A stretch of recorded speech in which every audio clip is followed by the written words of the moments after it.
I always believed that houses don't lie. People do. I built this house with my own hands. Every beam, every board, every nail driven into place over 3 years of weekends and late evenings. The foundation is reinforced concrete I mix myself. The roof trusses are Douglas fir I hand-selected from a mill 2 counties over. When you build something from the ground up, you don't just know it, you feel it. Before we continue, we ask you to hit the hype button, subscribe, and like the video to help the channel grow. Tell us which city you are from in the comments. We would like to get to know our audience better. I'm Felix Harper, 58 years old, former rescue diver until a compressed vertebrae ended that career at 43. Now I'm a construction foreman. My hands are scarred and calloused, but I've never been afraid of honest work. Mina, my wife of 32 years, works as a school cook. She's gentle, soft-spoken, the kind of person who remembers everyone's birthday. Sometimes I think she's too kind for this world. Our son Ember is 30 now, business development manager at some tech consulting firm. Sharp dresser, confident smile. As a kid, he was curious, always following me around job sites. I thought he'd follow me into construction. Instead, he went into business. But something changed over the years. 3 months ago, Ember started bringing up the idea of selling. "Dad, the market's hot right now," he said one Sunday. "You could get serious money for this place." I was replacing a cabinet hinge.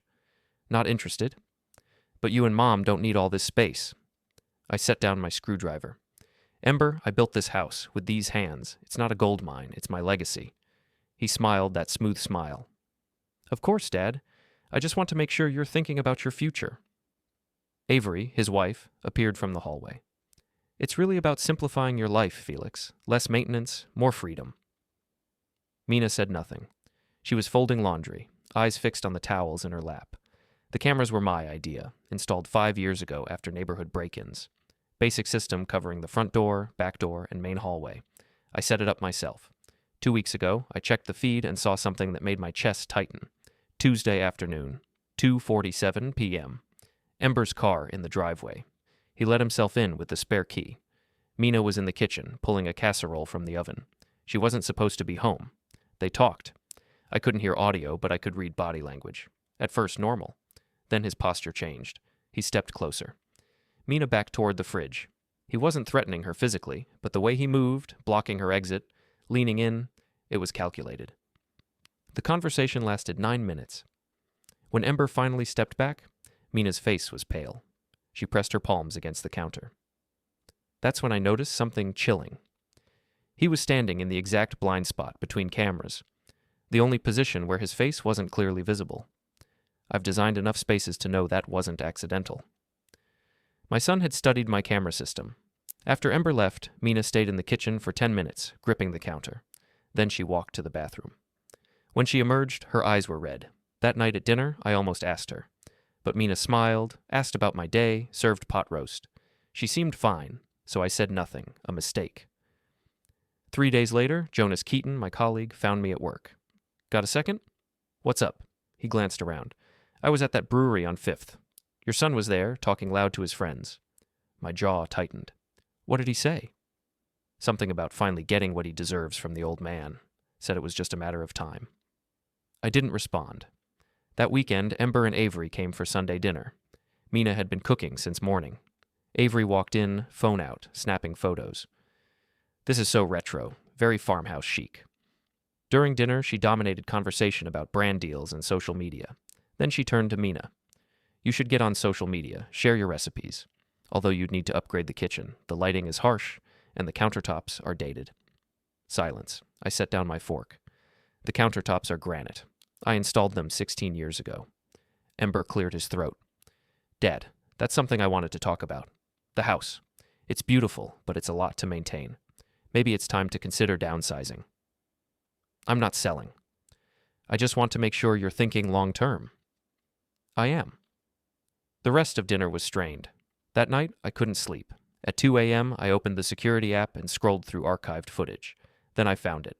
4 weeks ago. Ember, alone in my office, going through my desk drawers. He tried the locked drawer, the file cabinet, then checked the bookshelf, pulling out volumes, shaking them, looking for hidden documents. He spent 15 minutes searching. Before he left, he used his shirt to wipe down the drawer handles. The premeditation of it, the consciousness of guilt. This wasn't impulse. This was planning. I closed the app and stared at the ceiling until sunrise, building and rebuilding possibilities in my mind. At breakfast, Mina made pancakes, humming quietly. Everything felt normal for a moment. "You were restless last night," she said. "Bad dreams?" "Something like that." I almost told her, but I looked at her tired eyes and couldn't add to her burden. "Just work stuff," I said. The words I should have said stayed locked inside.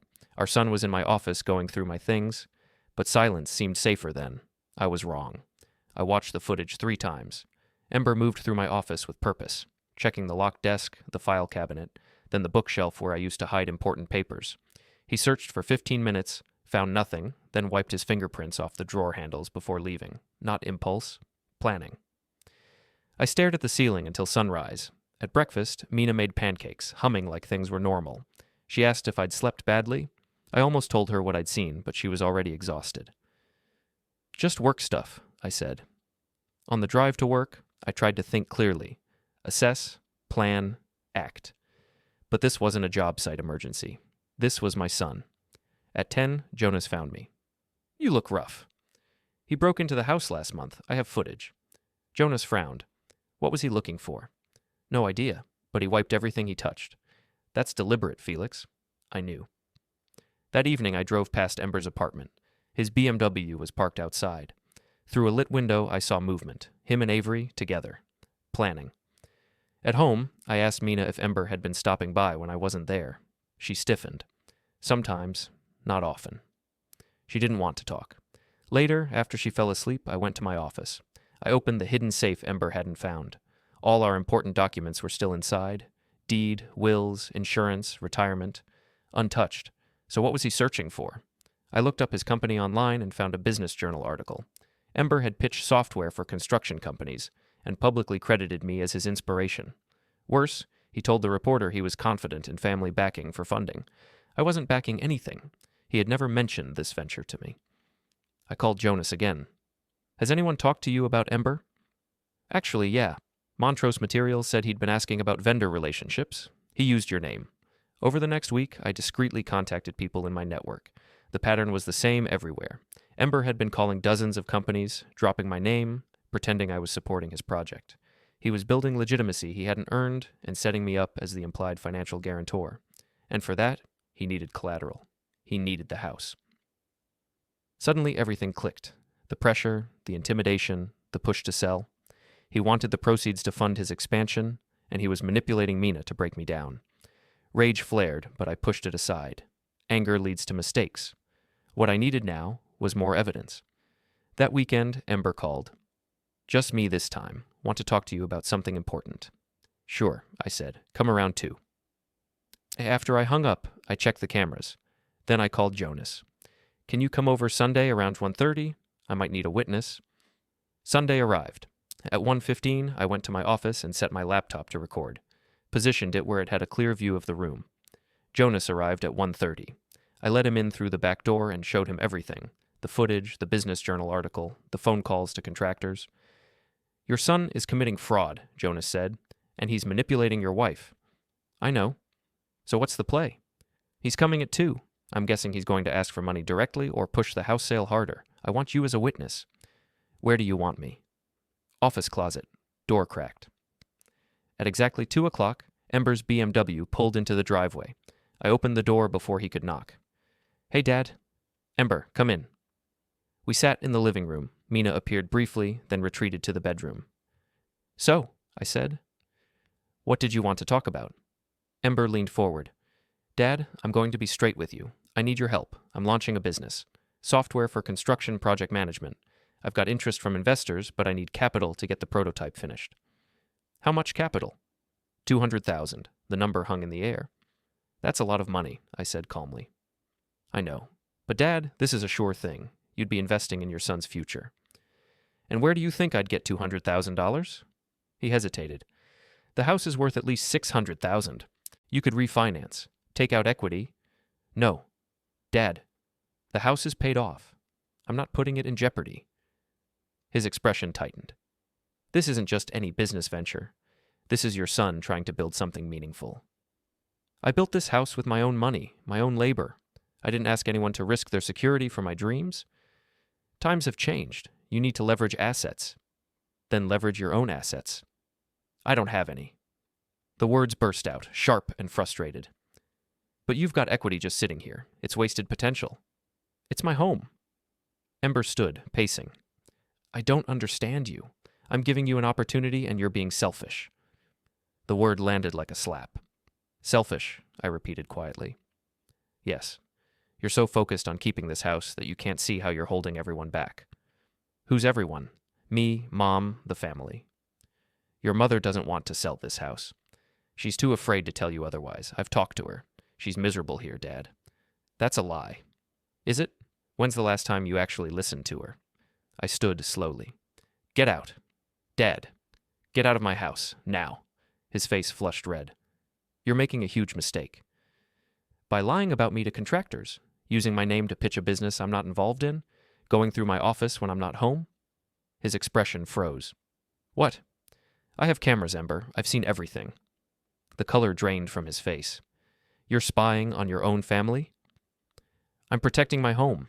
4 weeks ago, you were in my office, going through my desk, my files, wiping down surfaces so you wouldn't leave prints. He opened his mouth, closed it. I was looking for contractor contacts for my research. That's your explanation? What else would I be looking for? Documents, deeds, proof of ownership. That's crazy. Is it? Is it crazy that you've been spreading rumors that I'm controlling, that you've been visiting when I'm not home, cornering your mother, saying things that leave her shaking? His jaw worked. I have footage, Ember. 9 minutes of it. You standing in the one blind spot my cameras don't fully cover? You think I didn't notice that? I built this house. I know every angle. Silence crashed down. When he finally spoke, his voice was different, colder. So what happens now? Now you leave, and you don't come back unless invited. You're kicking out your own son? I'm drawing a boundary. You crossed it. He stared at me, and I saw something ugly flicker across his face. You'll regret this. You're choosing a house over your son. Then he was gone. The closet door opened. Jonas emerged. Got all that. Good. What do you think he'll do now? I looked toward the bedroom. He'll try to turn her against me. And that scared me more than anything else. I found Mina sitting on the bed, eyes red. She'd overheard everything. Is it true about the cameras? She asked.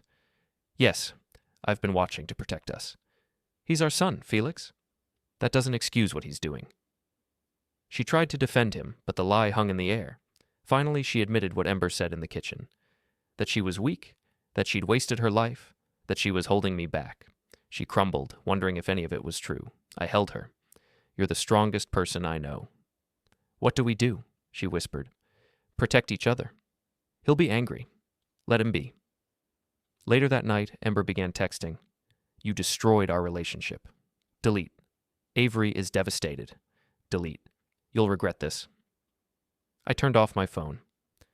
The next morning, Mina called me at work. Avery had shown up, pretending to check on her, recording the conversation on her phone. She was building a case. The pressure escalated. Coworkers asked Mina if she was okay. A neighbor assumed I was funding Ember's new business. Avery was shaping the story. Then Jonas arrived with documents.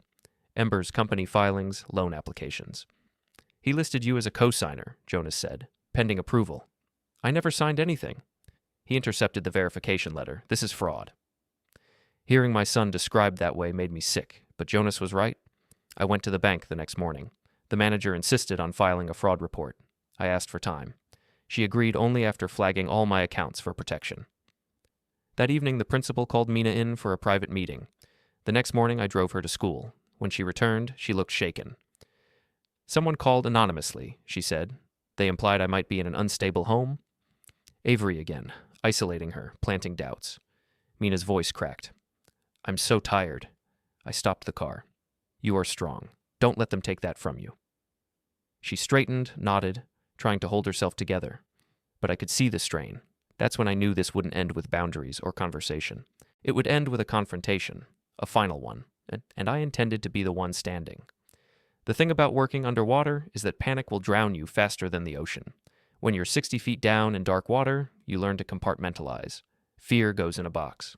Emotion goes in another box. You keep only what's useful.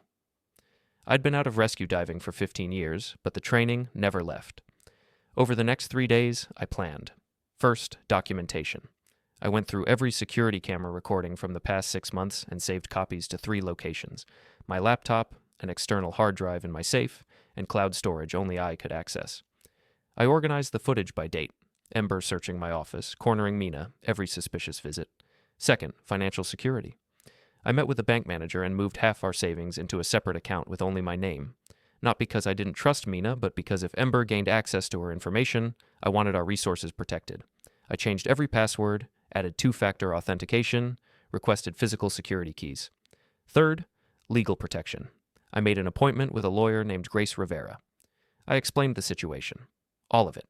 She listened without interruption, taking notes. When I finished, she set down her pen.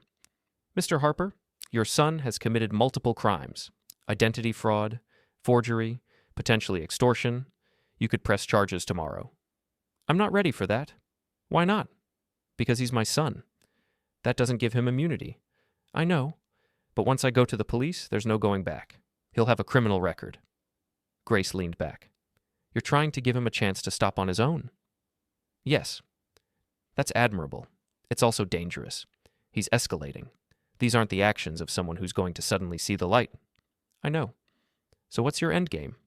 "I want to confront him, with evidence he can't deny, in a setting where he can't manipulate his way out.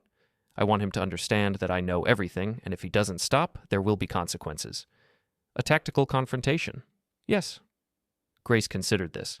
"It could work. If you do it right, you'll need witnesses, documentation, a controlled environment. I can arrange that." She spent the next hour helping me plan. We discussed timing, location, who should be present, what documentation to present. She drafted a cease and desist letter, ready to be filed.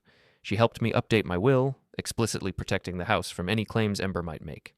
When I left her office, I felt something I hadn't felt in weeks: control. That evening, Jonas came over. We sat on the back deck as the sun set. "You're being too careful," Jonas said. "Careful keeps people alive. Careful also gives your enemies time to plan." "He's not my enemy, he's my son." "Felix, he's both. The sooner you accept that, the better." I drank my beer and didn't respond. "What's Mina think?" "She's hanging in there." "That's not an answer." "She's scared, tired, but stronger than Ember thinks." Jonas shook his head. "You still think this ends with everyone okay. But that's not reality. This ends with fracture. The only question is whether you control how it breaks." His words settled heavy because I knew he was right. That night, Mina and I lay in bed, staring at the ceiling. "Tell me the truth," she said quietly. "Can we survive this?" "Yes." "How can you be sure?" "Because I've survived worse. So have you." She rolled onto her side. "I keep thinking about when Ember was little. Remember how he'd follow you around job sites?" "I remember." "What happened to that boy?" "I don't know. Maybe he's still in there. Maybe not." "Do you think we failed him?" I turned to face her. "No. We loved him, supported him. His choices are his own. I'm afraid of him, Felix, my own son." I pulled her close. "He won't hurt you? I won't let him?" "You can't promise that." "Watch me." The next day, I took a personal day. Spent the morning calling people in my network, casual conversations with purpose. I wanted to know exactly what story Ember was spreading. The picture wasn't pretty. According to the gossip network, I was an overbearing father who couldn't let go of control. I was holding Ember back. I was refusing to help my son launch a business. Some people bought it, others were skeptical. That's when I realized Ember's strategy. He was building public sentiment, creating a narrative where he was the victim. So when everything came out, people would already be predisposed to see things his way. It was sophisticated, ruthless, and it made me angry. Around noon, Harriet Lowe called. "Mr. Harper, I wanted to check in about Mina. She's handling some family stress, but she'll be okay." "Is there anything the school can do?" "Just keep being her friend." Harriet paused. "Mr. Harper, I'm going to speak candidly. Someone has been spreading rumors about your home situation. I want you to know I don't believe it for a second. Mina's worked here over a decade. I know her. I know you." "I appreciate that. Whatever you're dealing with, Mina has support here." "Thank you." After we hung up, I sat in my truck for a long time. Ember had made a miscalculation. He'd assumed spreading rumors would isolate Mina, but instead, It had created allies. People who knew Mina and wouldn't believe baseless accusations. He'd underestimated his mother. That evening, I started making arrangements for the confrontation. I called Grace and confirmed the plan. Called Jonas and asked him to be present as a witness. When? He asked. This Sunday, family meeting. Does Ember know? Not yet. I'll call him Saturday night. Make it seem like I'm trying to smooth things over. You think he'll come? He'll come. He can't resist the opportunity to pressure me. What about Avery? I'll specify just Ember. If she shows up, that's fine. More witnesses. Felix, you're sure about this? No, but it's time. Saturday evening, I stood in my driveway, watching the sunset behind the house I'd built. The structure was solid, every joint secure, every system functioning. I'd built it to last. But legacies are only valuable if they're respected. I pulled out my phone and called Ember. He answered on the third ring. Dad. His voice was cold. We need to talk. I think we've said everything. Please, come by tomorrow afternoon. Just you. Let's try to work this out. Silence. I could almost hear him calculating. What time? He finally asked. 2:00. Fine. But if this is just more accusations? It's not. I want to listen. Maybe I've been too harsh. More silence. Okay, I'll be there. He hung up. I stood in the driveway, my heart hammering. Everything was set. Mina appeared in the doorway. You called him? Yes. What are you going to do? What I should have done from the start. Show him the truth, all of it. She wrapped her sweater tighter. What if he doesn't choose what we hope? Then at least we'll know. She nodded slowly. I'm scared. Me too. But we're doing this anyway. Yes. She stepped down and took my hand. We stood together in the fading light. Tomorrow it would all come to a head. Tomorrow, one way or another, this ended. Sunday morning arrived cold and bright. I woke early, lay there listening to Mina breathe. I didn't want to wake her yet. In the kitchen I made coffee and sat at the table. The wood grain was worn smooth where my elbows rested. Mina had scratched her name into the underside years ago. So it's really mine too, she'd said, laughing. The memory made my chest ache. By 8, Mina was up. We ate breakfast in near silence. Scrambled eggs, toast, orange juice. Normal things that felt surreal. What time is Jonas coming? She asked. 1:30. And Ember at 2. Yes, she set down her fork. Felix, what if this makes everything worse? It can't get worse than it already is.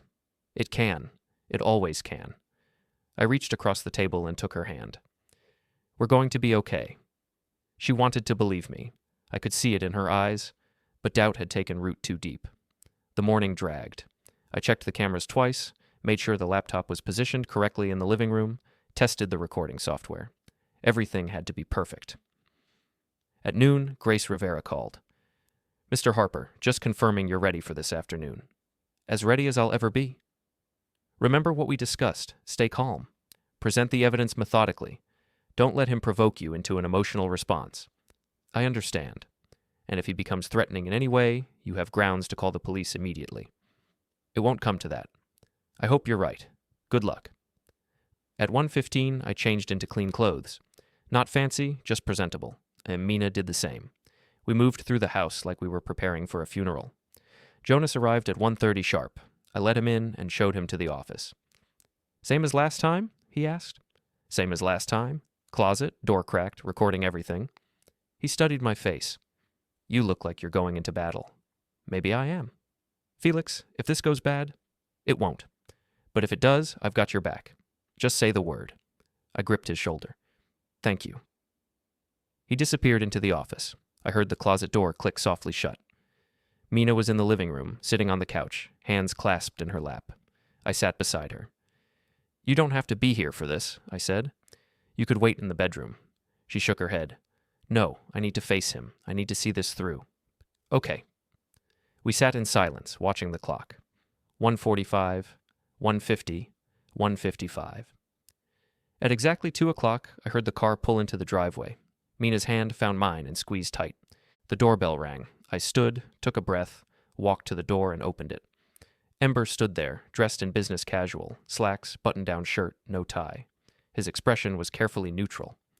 Behind him in the driveway, I saw Avery in the passenger seat of his BMW, looking at her phone. Dad. Ember, come in. He stepped inside, glanced around like he was surveying territory. "Where's Mom?" "Living room." We walked in. Mina stood as we entered. Her face was pale but composed. "Hi, honey," she said softly. "Mom." He crossed the room and kissed her cheek. "You okay? You look tired." "I'm fine." Ember sat in the armchair across from the couch. I remained standing, positioned between him and the hallway where the camera had the best angle.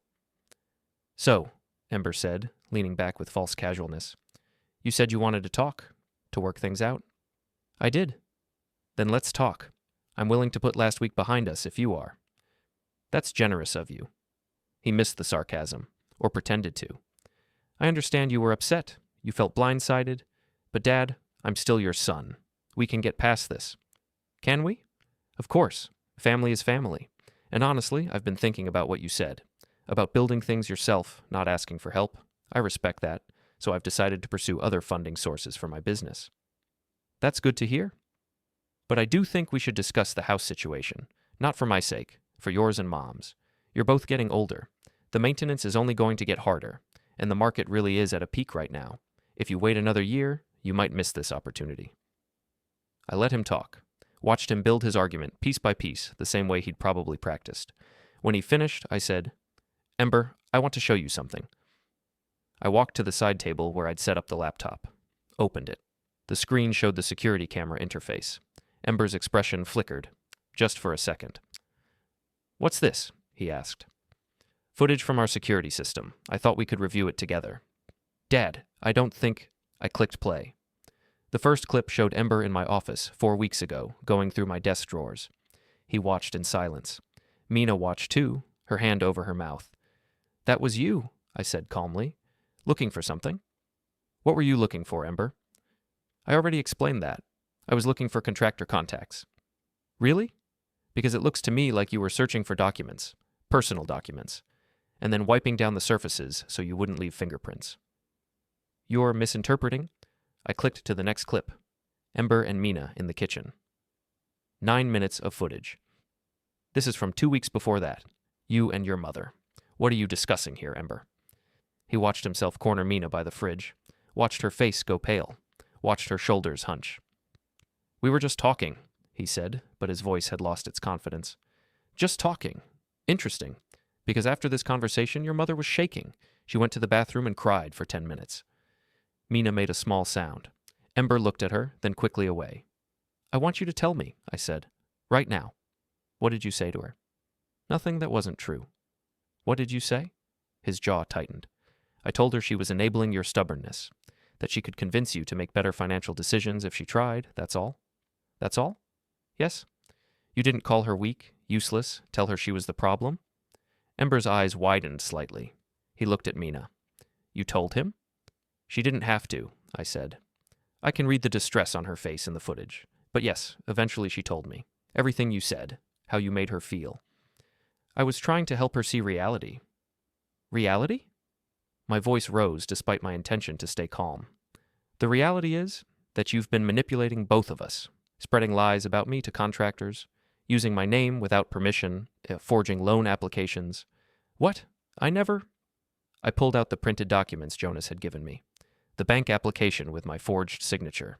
The business journal article claiming family backing. "This is you," I said, holding up the papers. "Listing me as a co-signer without my knowledge or consent. That's fraud, Ember. That's a felony."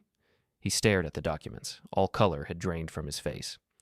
"The bank flagged it," I continued. "Sent a verification letter to my address. A letter that never reached me, because you intercepted it, didn't you? You came by when we were both at work and checked the mail." "I didn't—" "Stop lying." The words came out harder than I intended. "I have footage of you coming by on days when you knew we'd both be gone.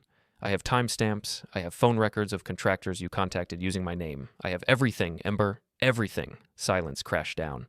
Ember sat frozen, his carefully constructed facade crumbling. "Here's what's going to happen," I said, forcing my voice back to calm. "You're going to stop using my name. You're going to stop contacting people in my professional network. You're going to stop spreading lies about me or your mother. And you're going to stop pressuring us about this house." "Or what?" "Or I take all this evidence to the police, and you go to jail for fraud, forgery, and identity theft." "You wouldn't do that." "Try me." We stared at each other. father and son, stranger and stranger. Mina spoke, her voice quiet but steady.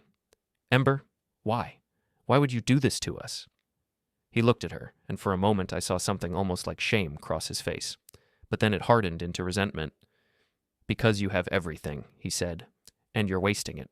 You have this house, this equity, these connections, and you're just sitting on them, living your small, simple lives while the world moves on. I'm trying to build something. I'm trying to succeed, and you won't help me. We raised you, Mina said. We fed you, clothed you, educated you. We gave you everything we had. You gave me a middle-class childhood in a working-class neighborhood. You think that's enough?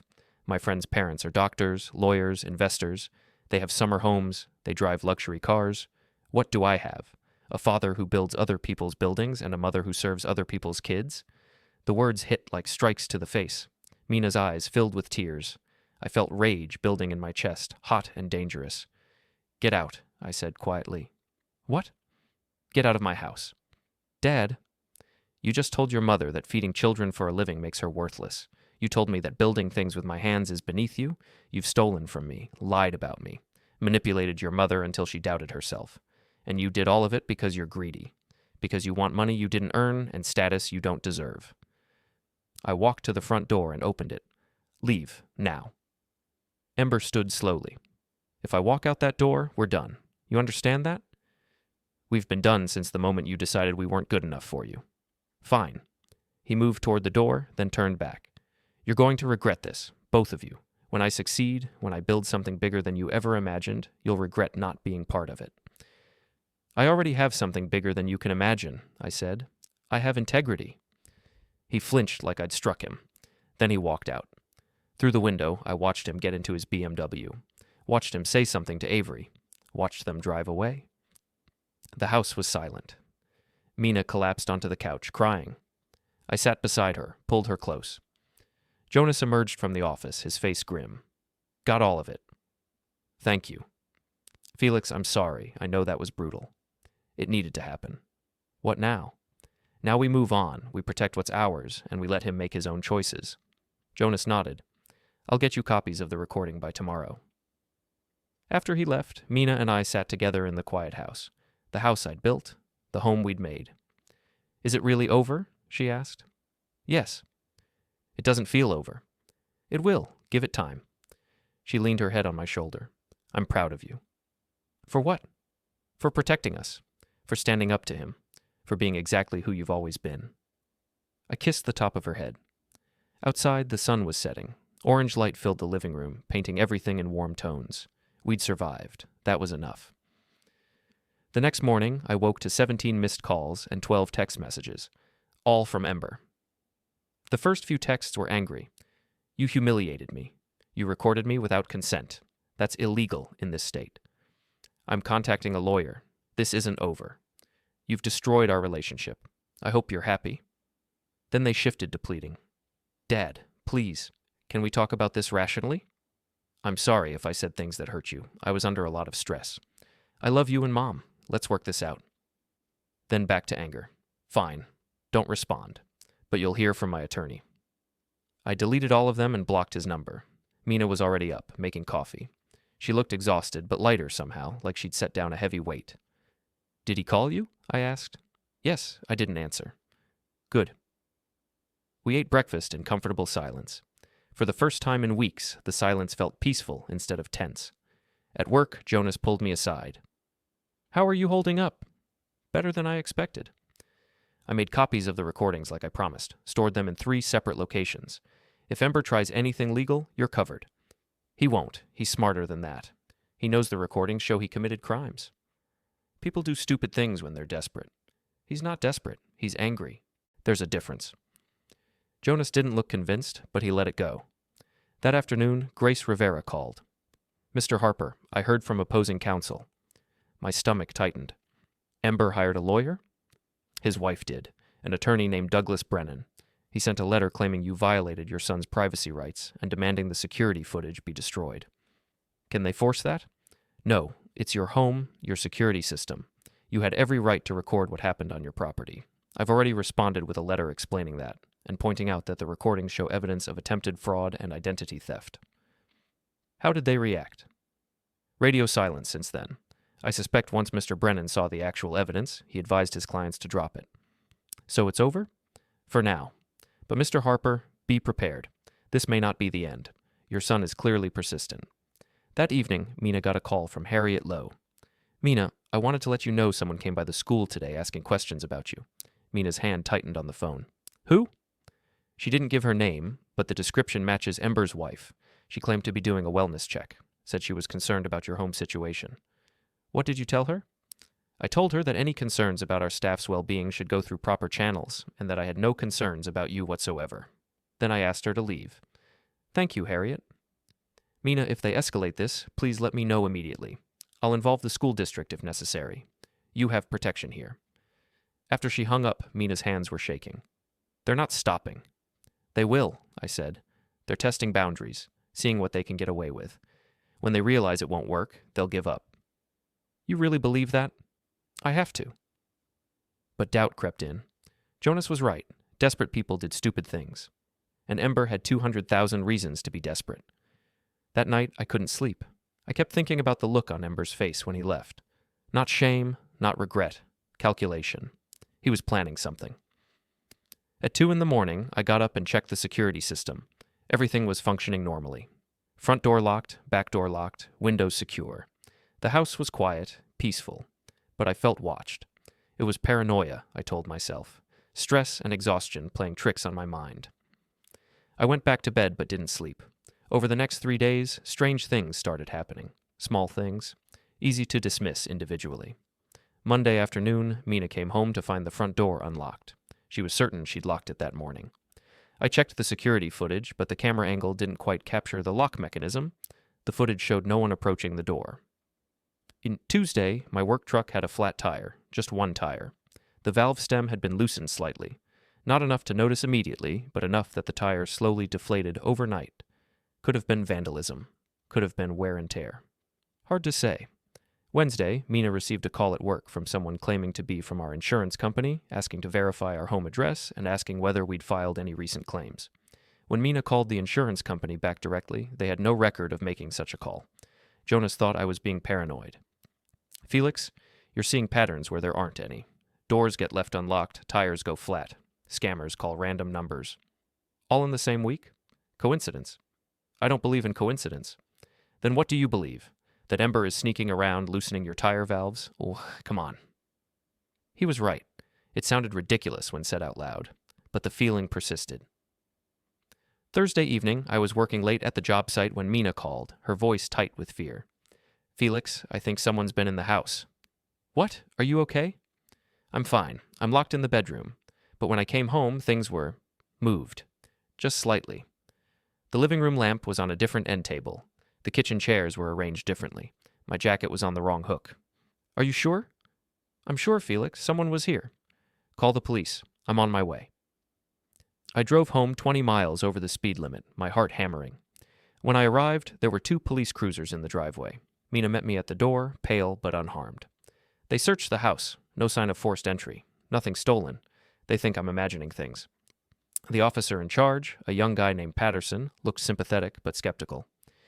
Mr. Harper, we checked all entry points. No damage to locks, no broken windows. The security system shows no one entering or leaving. Is it possible your wife moved those items herself and forgot? No, she doesn't forget things like that. Could she be stressed, under unusual pressure? I understood what he was implying. That Mina was unstable, unreliable. Officer, someone was in our home. Sir, I understand you're concerned, but there's no evidence of intrusion. If something else happens, call us again, but right now, there's nothing we can do. After they left, Mina and I walked through the house together. She showed me each thing that was different. The lamp, the chairs, her jacket. She was right. Everything was slightly wrong. How did they get in? She whispered. I don't know. The security system didn't catch anything. I know. Then how? I thought about Ember going through my office, studying the house layout, finding the camera blind spots. He knows this house, I said slowly. He grew up here. He knows every entrance, every window, every weakness. You think it was him? Who else? But the cameras. I designed this system 5 years ago. Basic equipment, basic coverage. He had plenty of time to figure out the gaps. Mina sank onto the couch. What does he want? To scare us, to make us feel unsafe, to break us down. It's working. I sat beside her. Tomorrow, I'm upgrading the security system. More cameras, better coverage, motion sensors. If anyone comes near this house, we'll know. And if that's not enough, then we go to the police with everything. The fraud, the harassment, all of it. You said you didn't want to do that. I didn't, but protecting you is more important than protecting him. She leaned against me, exhausted. How did we get here, Felix? How did our son become someone we need protection from? I don't know. Do you think we can ever fix this? I thought about Ember's face when he said we were wasting everything, the contempt in his voice, the coldness in his eyes. No, I said. I don't think we can. That night, I slept on the couch with a baseball bat beside me. Mina locked herself in the bedroom. We were prisoners in our own home. The house I'd built by hand had become a cage, and somewhere out there, my son was holding the key. Friday morning, I called in sick to work and spent 4 hours installing new security equipment. I bought 8 additional cameras from a security supply store. Professional grade, night vision, motion activated. I positioned them to eliminate every blind spot, covering every entrance, every window, every approach to the house. Jonas came over to help with the installation. This is serious equipment, he said, mounting a camera above the back door. What's this costing you? Don't care. Whatever it takes. Felix, you're fortifying your house like it's a military compound. Good. By 2 p.m, the new system was active. 16 cameras total, all feeding to a central monitoring station I set up in my office. Motion alerts would ping my phone. Any movement within 50 feet of the house would trigger recording and notification. No one gets close without us knowing, I said, testing the interface. Jonas looked worried. What are you expecting to happen? I don't know, but I'm not going to be caught off guard. That evening, I showed Mina the upgraded system. She looked relieved, but also sad. We shouldn't have to live like this, she said. I know. This is our home. We should feel safe here. We will, once this is over. When will it be over? I didn't have an answer. Saturday morning, the first motion alert came at 6:17 a.m. My phone buzzed, pulling me from shallow sleep. I grabbed it and checked the feed. A car had pulled up to the curb across the street. Black sedan, tinted windows. It sat there for 3 minutes, engine running, then drove away. I saved the footage and tried to get the license plate number, but the angle was wrong and the resolution wasn't quite good enough.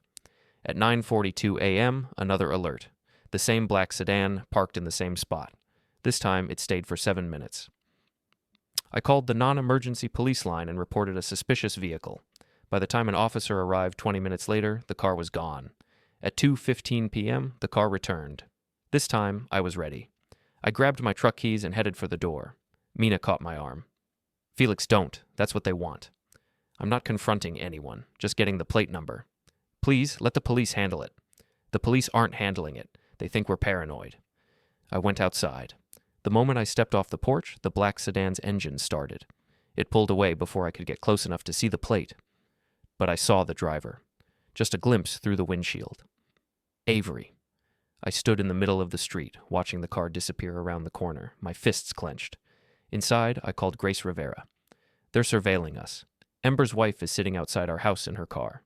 That's harassment. Document everything, dates, times, photos if possible. If it continues, we can get a restraining order. How long does that take? A few days to a week, depending on the court's schedule. We don't have a week. Mr. Harper, I understand your frustration, but you need to let the legal system work. The legal system isn't protecting us right now. Taking matters into your own hands will only make things worse. After I hung up, Mina was crying in the kitchen. I can't do this anymore. I can't live like this. I held her. I know. I'm sorry. I want my life back. I want to go to work without looking over my shoulder. I want to come home without being afraid. I want to sleep through the night. You will, I promise. How can you promise that? Because I'm going to end this. She pulled back, looking at my face. What are you going to do? Whatever I have to. Sunday morning, I made a decision. I called Ember from a burner phone I'd bought the day before. He answered on the second ring. Who is this? It's your father. Silence. Then, you blocked my number. We need to meet, just you and me, face to face. Why? Because this needs to end. The surveillance, the harassment, all of it. We're going to settle this once and for all. I don't know what you're talking about. Yes, you do. Avery's been sitting outside our house in a black sedan. Someone's been in our home. You're trying to intimidate us. That's paranoid, Dad. Maybe you're just stressed. Monday, noon. The coffee shop on Market Street. Public place, lots of witnesses. We talk, and we end this. And if I don't come? Then I take everything I have to the police tomorrow afternoon. All the recordings, all the evidence of fraud, everything, and you can explain it to a judge. Long pause. Fine, Monday at noon. He hung up. Mina was standing in the doorway. You're meeting him? Yes. What if it's a trap? It's a public place. He can't do anything. Felix, please. Mina, I have to do this. I have to look him in the eye and make him understand that we're not backing down, that we're not afraid, that he's lost. What if he doesn't accept that? Then at least I tried. She didn't argue further, but I could see the fear in her eyes. I hardly slept that night, replaying every possible scenario. What I'd say, how he might escalate, what I'd do to protect us. I kept thinking about the boy who once followed me around job sites, proud just to hand me tools. I didn't know how that kid had turned into this. Monday arrived cold and gray. I told Mina to stay home, lock the doors, and not open them for anyone. I set all the cameras to high alert and drove to Market Street. The coffee shop was neutral, crowded, well lit, and easy to watch from the back corner. At noon, Ember walked in. Casual clothes, tense shoulders. He ordered a coffee first, a deliberate power move, then came to my table. Dad. Ember. We faced each other like strangers. I want the harassment to stop, I said. Today. I haven't harassed anyone. You have. Avery's been outside our house. Someone's been inside when we're gone. Can you prove that? He asked calmly. I have footage of her car. That proves nothing. She's scaring your mother. Mina is afraid in her own home. A flicker, almost guilt. But then he shrugged it off. That's not on me. It is. No, Dad. You made this a war. I asked for help, and you turned me into the enemy. You lied. You tried to forge my signature. I did what I had to do. You bent rules when you were young. Don't pretend you didn't. His words stung because they held a shard of truth. I had cut corners, but never at family's expense. This is different, I said. How? I didn't hurt anyone. I just asked for help. You're the one who humiliated me. We were going nowhere. Here's what's going to happen, I said. You're going to stop everything, surveillance, intimidation, all of it. If you don't, I go to the police. You'll lose everything. He smiled. You're not going to the police. Yes, I am. No, because I'll go public. I'll say you recorded me without consent, lied about me, sabotaged your own son. I've already been setting that narrative. People will believe it. A cold realization hit me. He'd planned this for months. You're bluffing. Try me. This is who you've become, I said. This is who you made me. I stood. We're done. Not until I get what I deserve. You'll never get the house. We'll see.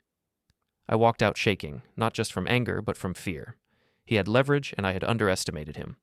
When I got home, Mina met me at the door. I told her everything. So what now? She whispered. I don't know, but we don't back down.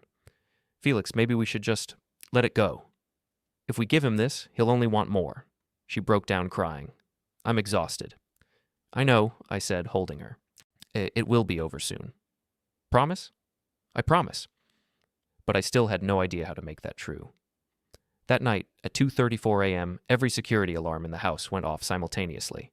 The sound was deafening, a screaming electronic wail that jerked both of us from sleep. Mina grabbed my arm, her fingers digging in. I rolled out of bed and grabbed my phone.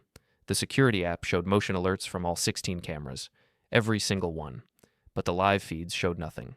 Empty driveway, empty yard, empty streets. What's happening? Mina shouted over the alarms. I pulled up the system controls and manually silenced the alarms. In the sudden quiet, my ears rang. I don't know. The system is going crazy. I checked each camera feed individually. Nothing. No movement, no intruders. But the motion sensors had definitely triggered. Then I noticed something in the timestamp logs. All 16 cameras had been triggered at exactly 2:34:17 a.m., not sequentially, simultaneously. That's not natural motion. That's a system override. Someone hacked us, I said. What? Someone accessed the security system remotely and triggered all the alarms. How is that possible? I don't know. The system should be secure. But even as I said it, I realized my mistake. I'd set up the new cameras quickly, focused on coverage rather than network security. If someone knew what they were doing, and Ember had always been tech-savvy, they could have found a vulnerability. My phone buzzed. A text from an unknown number. Nice cameras. Sleep well. I showed Mina. Her face went white. He's toying with us, she whispered. He's trying to break us. Show us he can get to us any time. It's working. I spent the next hour trying to secure the system, changing passwords, enabling two-factor authentication, updating firmware. But the damage was done. The illusion of safety was shattered. We didn't sleep the rest of the night. Tuesday morning, I called a professional security company, explained the situation without naming names. They sent a technician that afternoon who spent 3 hours reviewing my setup. You did a decent job with camera placement, he said, but your network security is full of holes. Default passwords, no firewall, no encryption. Anyone with basic hacking knowledge could access this. Can you fix it? I can make it harder. But Mr. Harper, if someone is really determined, they'll find a way. The only perfect security is no security, being completely off-grid. He upgraded everything he could. It cost me $2,000. That night the alarms went off again. 3:47 a.m. Same pattern. All cameras simultaneously. No visible intruders. Another text? Better cameras won't help. Wednesday, I took the day off work. I was too exhausted, too wired to function. I sat in my office, staring at the security feeds, waiting for something to happen. Nothing did, but the waiting was its own form of pressure. Mina called from work at 11. Felix, there are 2 men here asking to see me. Who are they? They say they're from Adult Protective Services. Someone filed a concern report. My stomach dropped. Don't talk to them without me there. They're very insistent. I'm on my way. Tell them you're not answering questions until I arrive. I made it to the school in 12 minutes. The 2 men were waiting in Harriet Lowe's office with Mina and the principal. They were professional, polite, but their presence was intimidating. Mr. Harper? The older one extended his hand. I'm David Kim. This is my colleague Jessica Torres.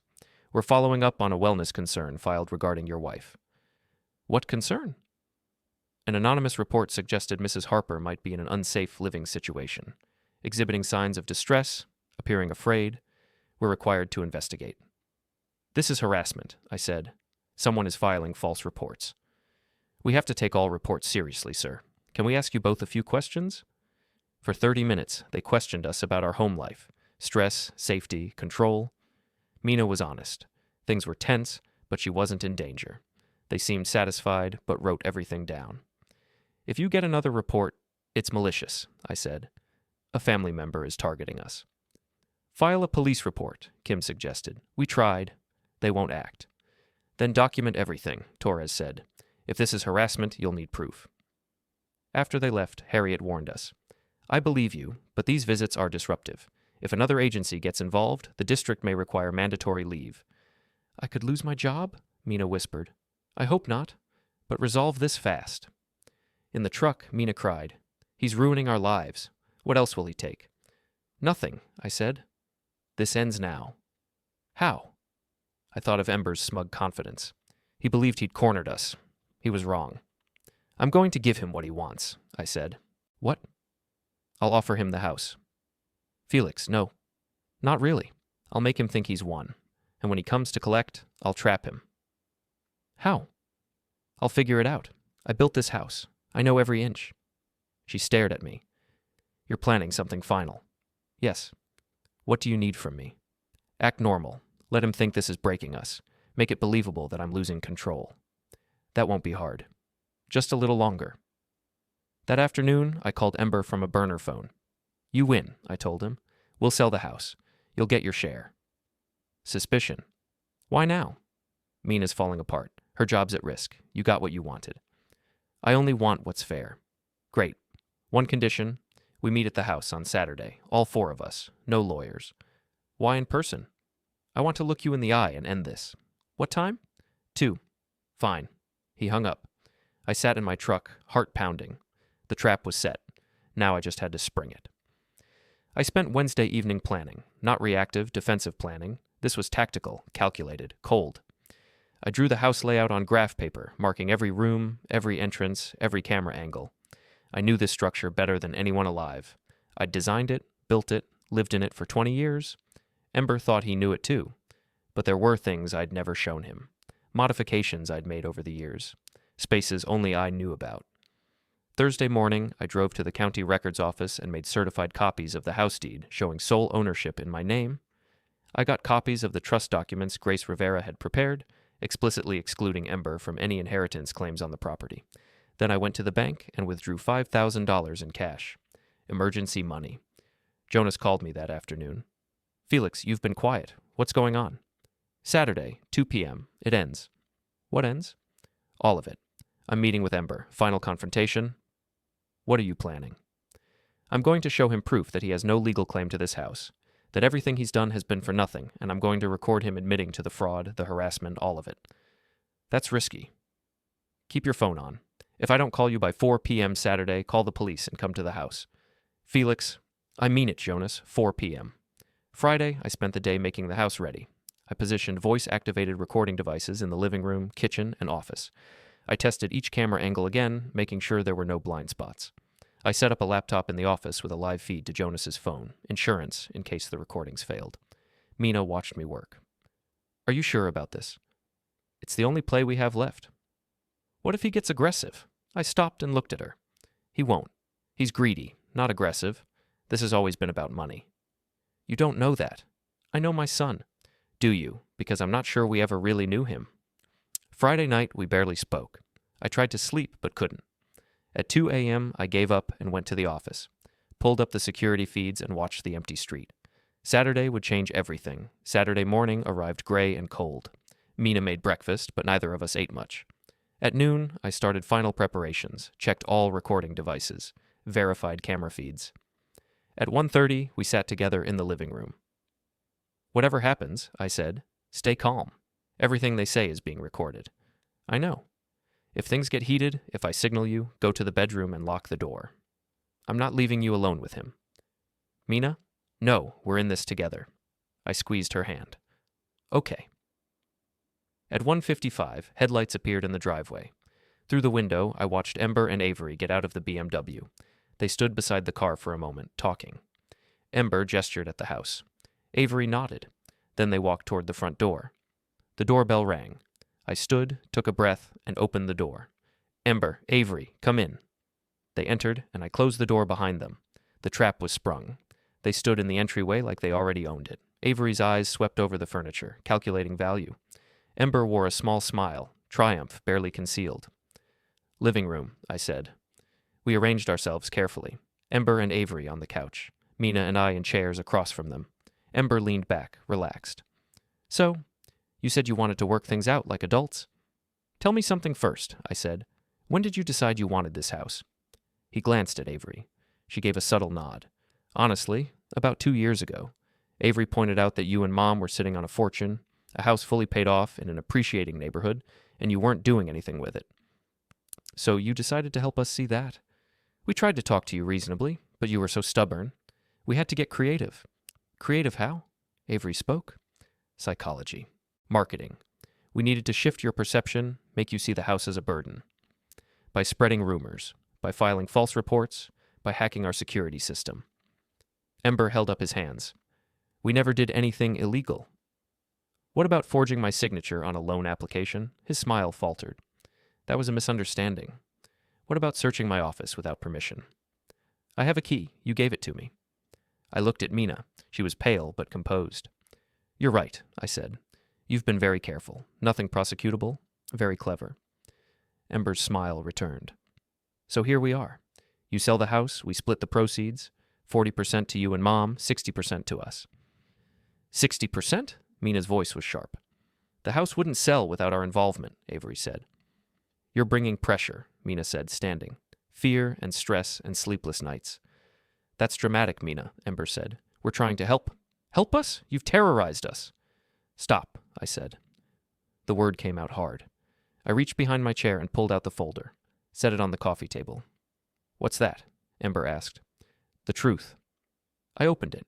Inside were certified copies of the house deed, the trust documents, bank records, and printed photographs from security cameras. Ember in my office, Avery's car on our street, time-stamped and dated. "This house is mine, solely mine. The deed shows it. The trust documents protect it. You have no legal claim? None." Ember picked up the deed, read it, his face darkening. "This doesn't mean anything. Not when the owner specifically excludes you. My lawyer made sure of that." He picked up the trust documents, read faster. His jaw clenched. You're cutting me out. Just the house, but this house stays protected. Ember threw the papers down. Fine, keep your house. We don't need it. Good. But you're making a huge mistake. You're old, Dad. Eventually you'll need help, and when that day comes, don't call us. I won't. Because we're done. After today, we're done. I hear you. You're going to end up alone, both of you. If that's what you need to believe, he grabbed Avery's hand. We're leaving. Ember, I said. He turned. Everything you said here today was recorded. All of it. The admission that you've been manipulating us. The threats. I have it all on video and audio. His face went white. You're recording this? 16 cameras, 5 audio devices, all connected to cloud storage. That's illegal. Not when you're in my home and I'm one of the parties. I checked with my lawyer. Avery pulled out her phone. Delete it. Copies went to my lawyer this morning. If anything happens to me, to Mina, to this house, those recordings go straight to the police. Ember's hands were shaking. You wouldn't. So here's what happens now. You leave. You don't contact us again. You don't come near our house. You leave us completely alone. And if we don't, then I release everything. The recordings, the forged documents, the evidence, all of it. And you can explain to the police why you tried to defraud your own father. Silence. Ember looked at Avery. Uncertainty flickered in her eyes. I walked to the door and opened it. Avery moved first, pulling Ember toward the door. As they passed, Ember stopped. We were inches apart. I'll never forgive you for this, he whispered. I can live with that. He walked out. I watched them get into the BMW, watched them drive away. Then I closed the door and locked it. Mina stood beside me. I pulled her close. Outside, the sun broke through the clouds, flooding the house with warm light. The house I'd built. The home we'd defended. For the first time in months, I smiled. We'd won.